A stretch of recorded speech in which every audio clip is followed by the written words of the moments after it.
नमस्कार। SBT news में आपका स्वागत है। 30 अगस्त शुक्रवार दोपहर 2:15 राजस्थान की बड़ी खबर। आइए सबसे पहले नजर डालते हैं आज की हेडलाइंस पर। मुंबई में ग्लोबल फिटनेस फेस्ट में पीएम मोदी बोले, दुनिया का आधा real time digital transaction Bharat में हो रहा है। विपक्ष का प्रदर्शन, कांग्रेस नेता नजर पर। एम्स जोधपुर को मिला 100 करोड़ का नोटिस। शिक्षा मंत्री मदन दिलावर के नए फरमान से पूरे हुए राजस्थान में मच गई हलचल। केंद्रीय मंत्री चिराग की लोकसभा सदस्यता को चुनौती। प्रतापगढ़ में जिला कारागृह के कैदियों ने किया हंगामा। और अब खबरें विस्तार से सुनिए। प्रधानमंत्री नरेंद्र मोदी आज शुक्रवार 30 अगस्त को महाराष्ट्र के दौरे पर हैं। वे मुंबई के जियो वर्ल्ड कन्वेंशन सेंटर में ग्लोबल फिटनेस फेस्ट में कार्यक्रम को संबोधित कर रहे हैं। उन्होंने कहा कि दुनिया का आधा real time digital transaction Bharat में हो रहा है। मोदी के इस दौर का कांग्रेस विरोध कर रही है और मुंबई में कई जगह पर प्रदर्शन हो रहे हैं। इस कार्यक्रम में आरबीआई की गवर्नर शक्तिदास और सेबी की प्रमुख माधवी पूरीभूत भी शामिल हुई। इस साल ग्लोबल फिटनेस फेस्ट 28 से 30 अगस्त के बीच आयोजित किया जा रहा है। इसमें 800 से अधिक स्पीकर और 80,000 से अधिक प्रतिभागी शामिल हुए हैं। इस फेस्ट को payments council of India, national payments corporation of India और फिनटेक कन्वर्जेंस काउंसिल द्वारा आयोजित किया जाता है। केंद्रीय वस्तु एवं सेवा कर विभाग सेंट्रल जीएसटी ने अखिल भारतीय आयुर्विज्ञान संस्थान एम्स जोधपुर को 100 करोड़ रुपए की जीएसटी जमा नहीं कराने पर कारण बताओ नोटिस जारी किया है। सेंट्रल जीएसटी ने एम्स देहरादून के एक मामले को लेकर देश भर के 20 एम्स को जीएसटी जमा नहीं कराने पर नोटिस भेजे हैं। एम्स प्रशासन इस मामले में कर व वित्तीय सलाहकारों से राय मशवरा कर रही है। अगर एम्स प्रशासन नोटिस को जवाब नहीं देता तो उसे जीएसटी भरना होगा। चूंकि सीडब्ल्यूडी सरकारी विभाग है और सरकार कभी भी टैक्स नहीं देती, लेकिन एम्स अपने आप को स्वायत्त शासी संस्थान मानता है। इसके तहत निर्माण कार्य में जितना पैसा लगा है उस पर जीएसटी बनता है तो सरकार को जमा कराना चाहिए था। राजस्थान सरकार ने दिसंबर माह के अंतिम माह में दिए जाने वाले शीतकालीन अवकाश में बदलाव करने का निर्णय लिया है। मंत्री का यह बयान आने के बाद हलचल मच गई है। शिक्षा मंत्री का कहना है कि तेज सर्दी पड़ने पर ही अवकाश दिया जाना उचित है। राजस्थान में दिसंबर माह का समय पर्यटन के लिहाज से सबसे पीक माना जाता है। शीतकालीन अवकाश के दौरान लाखों पर्यटक राजस्थान आते हैं और दूसरे राज्यों में घूमने का प्लान बनाते हैं, लेकिन अवकाश की तिथियां तय नहीं होने पर इस कारोबार को झटका लगने की आशंका है। केंद्रीय मंत्री चिराग पासवान के हाजीपुर से लोकसभा की सदस्यता को लेकर चुनौती दी गई है और उन पर संगीन केस की जानकारी छिपाने का गंभीर आरोप लगाया गया है। इस कारण उनके खिलाफ पटना हाईकोर्ट और सुप्रीम कोर्ट में अपील की गई है और साथ ही चुनाव आयोग से भी शिकायत की गई। तीनों ही जगह पर अपील कर हाजीपुर से उनकी लोकसभा की सदस्यता को खत्म किए जाने की मांग की गई। यह मांग भाजपा नेता राकेश सिंह ने की है। इसका दूसरा आरोप है कि खगड़िया के शहर बनी में पैतृक संपत्ति की जानकारी चिराग पासवान ने अपने हफलनामे में नहीं दी और सही तथ्यों को उन्होंने छुपाया। राजस्थान के प्रतापगढ़ में जिला कारागृह के कैदियों ने आज हंगामा किया। ये कैदी जेल कर्मियों मारपीट के आरोप लगा रहे हैं और उनका कहना है कि बीती देर रात को जेल में तलाशी के दौरान एक कैदी से मोबाइल फोन मिला जिसे जब्त कर लिया गया। जेल में एक कैदी उस मोबाइल को लुटाने की मांग को लेकर हंगामा कर रही है।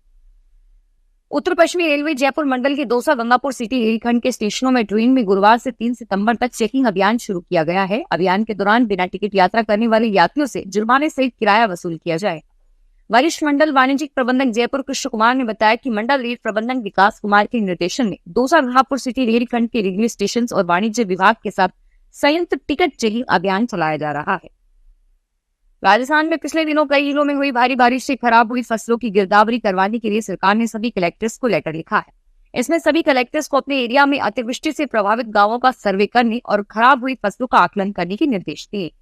राजस्थान विभाग से जारी किए गए पत्र में बताया गया है कि कई जिलों में पिछले दिनों बहुत बारिश हुई और इससे कई गांवों में किसानों की खरीद की फसलें खराब हो गई। जिन जिलों में ज्यादा बारिश हुई है उनमें ज्यादा खराब हुई है और उन जिलों में जल्द से जल्द ऑनलाइन रिपोर्ट तैयार करवाकर आपदा राहत प्रबंधन विभाग को भिजवाएं।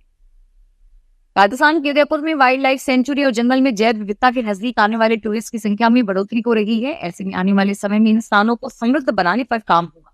इसके लिए उदयपुर में ऐसे स्थानों का 15 साल के बाद मास्टर प्लान तैयार किया जाएगा ताकि इसके अनुसार ही उनका विकास और विस्तार किया जाए।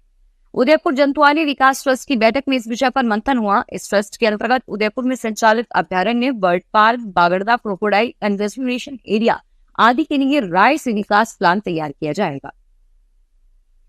राजस्थान की एक और लड़की कौन बनेगा करोड़पति कार्यक्रम में पहुंच गई है। उसने कार्यक्रम में 6.40 लाख रुपए जीत लिए।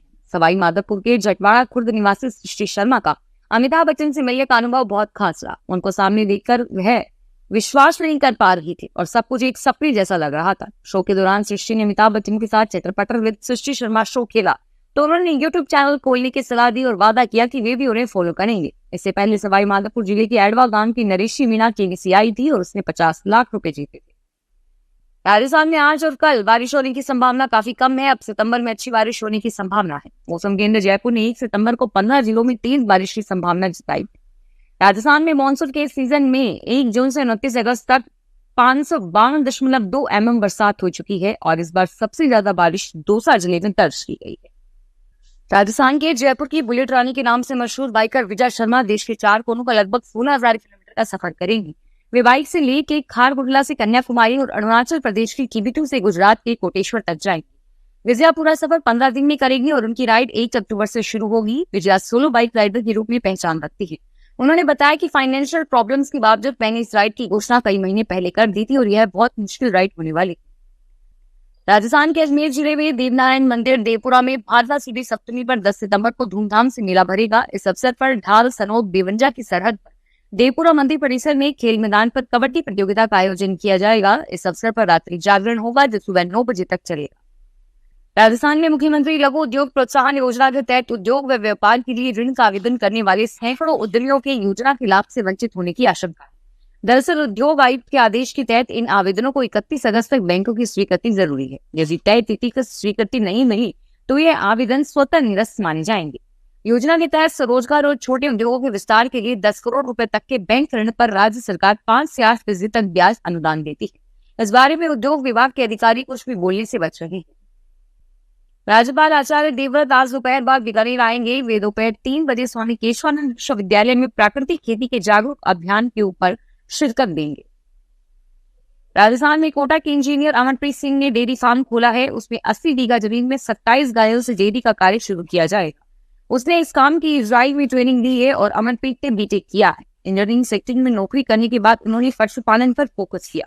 उन्होंने इजराइल जाकर डेयरी ऑटोमेशन तकनीक का कोर्स किया और कोटा में 80 बीघा में 27 गायों से डेयरी बिजनेस स्टार्ट किया है। फिर उन्होंने पीछे मुड़कर नहीं देखा। वर्तमान में इनका टर्नओवर करीब 8 करोड़ रुपए। फिलहाल इस बुलेटिन में इतना ही और फिर हाजिर होंगे तमाम बड़ी खबरों के साथ। धन्यवाद।